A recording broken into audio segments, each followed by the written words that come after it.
accept who you want to be!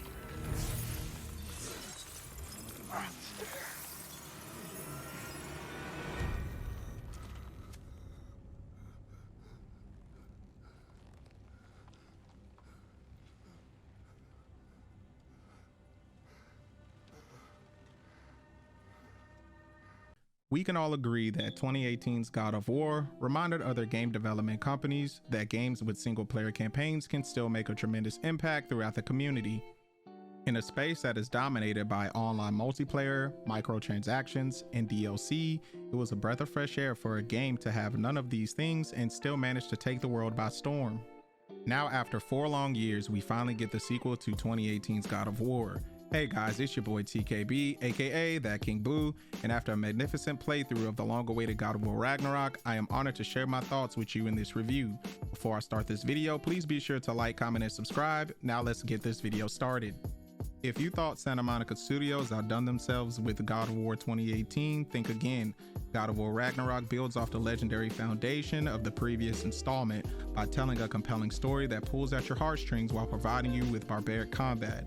When combined together, this creates an unbelievable action-packed game for the ages. God of War Ragnarok surpasses its 2018 predecessor by leaps and bounds. The visuals in this game are breathtaking as you travel across all 9 realms. Each unique environment will captivate you as if you haven't experienced them in the previous installment. Weapons are more important than ever as you traverse the landscape uncovering secrets along the way, in addition to using the environment to have a tactical advantage over your enemies. Combat has improved. The Leviathan Axe and the Blades of Chaos have some new tricks up their sleeves with new abilities that add some diversity to the already fantastic combat. To grieve deeply is to have loved fully.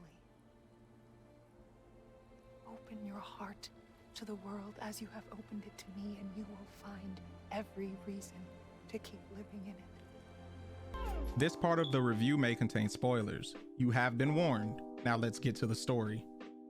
God of War Ragnarok takes place 3 years after the events of the previous installment. Fimbulwinter is in full effect and Ragnarok draws near. Kratos and Atreus are at odds because Atreus wants answers pertaining to his destiny, as well as finding out who Loki is. Kratos, wanting to protect his son, tells him to abandon this idea and to focus on training.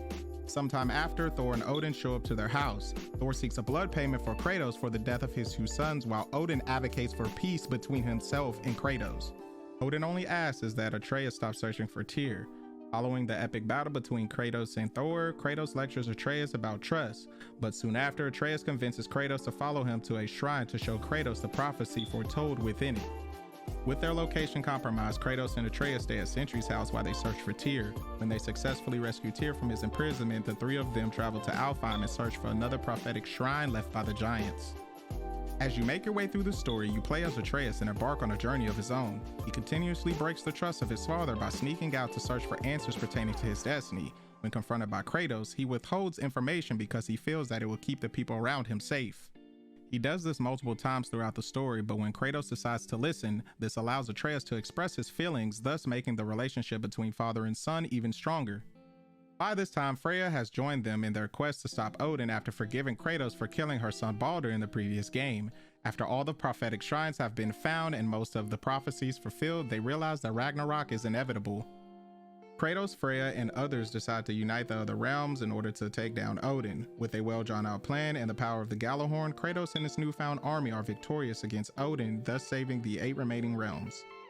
It blows me away how Santa Monica Studios has turned a god-killing monster like Kratos and managed to give him so much depth and emotion. Christopher Judge does an excellent job portraying Kratos and capturing those emotional and rage-filled moments.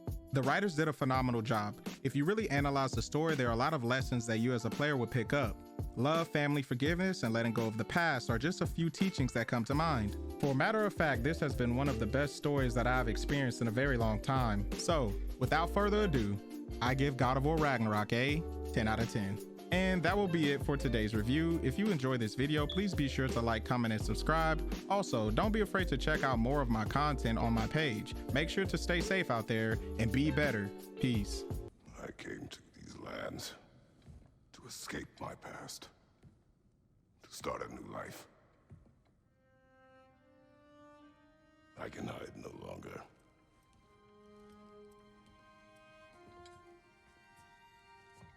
do not want this war. We have suffered enough. Prophecy did not lead us here, nor will it win this battle.